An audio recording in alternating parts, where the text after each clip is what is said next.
Hello to all of my friends out there in YouTube land. It's your good buddy Philtastic Phil here, and welcome back to the channel. Or if it's your first time visiting me, how's it going?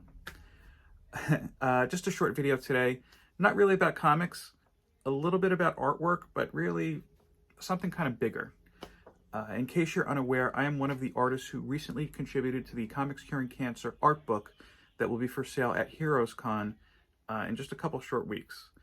If you don't know what that is, I'm going to suggest that you go to the Comics Curing Cancer Instagram page to get all the information on not only what we're doing, but how it is benefiting Comics Curing Cancer and ultimately the American Cancer Society. But as I said, I'm not here today to talk about artwork. Maybe I might do that in another video after the book has been released and tell you why I picked my subject matter in this particular area and whatnot. I'm here to talk about, I guess you could say, the why behind the artwork and really why I was so driven to participate in this project. To me, cancer is the ultimate supervillain because it not only affects the person who contracts cancer, but it affects everybody that they know and love for years to come. And in my case, I'd like to introduce you to my aunt, or if you're not from Jersey, aunt, Libby Contaldi. You're going to have to excuse the cardboard. I thought that this was a good idea when I was 20. It's probably well past time to upgrade this. My Aunt Libby died in 1999 of breast cancer. We, when I say we, I'm saying my sister and I didn't know that she had it.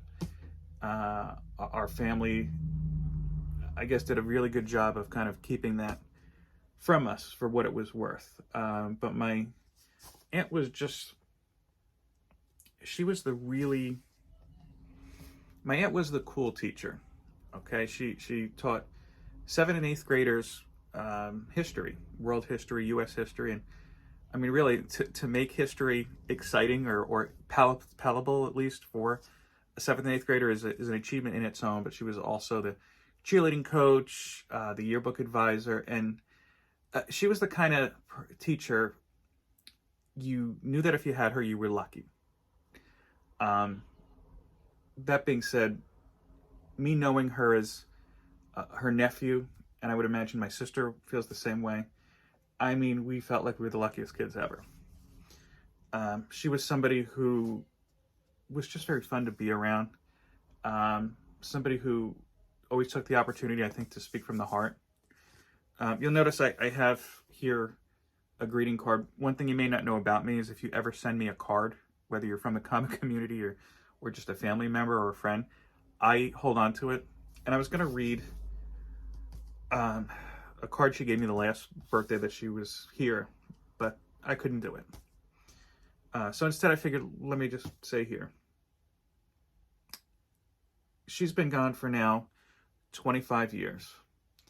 And there is not a happy occasion or a sad occasion I don't wish she were here, you know, just to on the best days, you know, experience it, you know, in the worst events, get her insight. And unfortunately, because of cancer, you know, my kids are not going to know my aunt directly.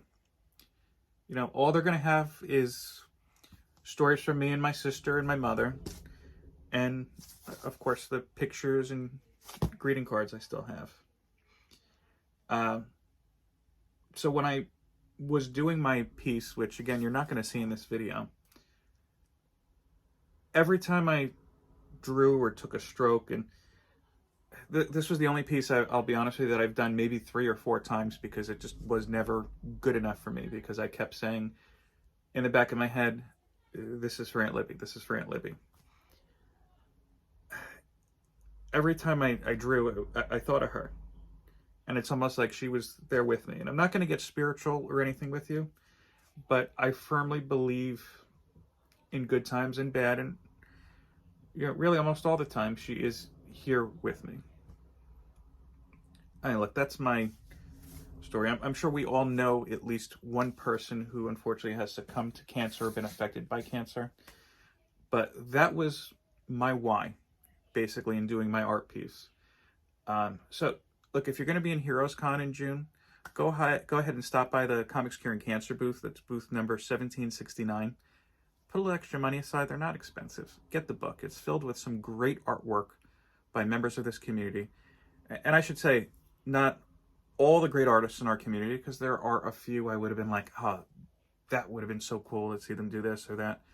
But a smattering. And it is, I'll say this, it is an honor to have been part of this project. If you're not going to Heroes Con like me, make friends with somebody who is. I think that's the best thing you could do. And just say, hey, if I Venmo you like 20, 30 bucks or so, can you pick me up an art book and maybe something else? I don't know that copies will be available for purchase after Heroes Con. All I could say is subscribe to that Comics Curing Cancer Instagram page. I'll put a link in the description of this video, why don't we say, to stay abreast and really for the most recent updates.